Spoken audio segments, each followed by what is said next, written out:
Hello, good morning and welcome back to my channel তন্ময়তাস food story.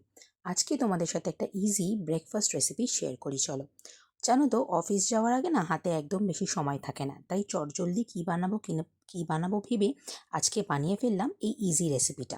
কিছুই না, chilli cheese toast. ঘরে পাউরুটি, ক্যাপসিকাম, টমেটো আর cheese আর butter থাকলে এই রেসিপিটা আরামসে হয়ে যাবে, আর খেতে হয় কিন্তু সুপার সে ভিউপার। শুধু তোমরা অফিস যাওয়ার আগে না, বাচ্চাদের টিফিনেও কিন্তু এই রেসিপিটা ট্রাই করতেই পারো। একদম সিম্পল খাওয়া দাওয়া করতে আয়ুষ ভীষণ পছন্দ করে, তাই জন্য আমি আজকে সিম্পল একটা টোস্ট ওর জন্যে বানালাম। চলো এবার যাই, ওকে এটা সার্ভ করি গিয়ে সুন্দর করে, আর ও কি বলে সেটাও তোমাদের সামনে শেয়ার করি। চলো দেখা যাক ও কি বলছে। কি গো, কেমন হয়েছে খেতে এটা? একদম ভালো। ভালো না?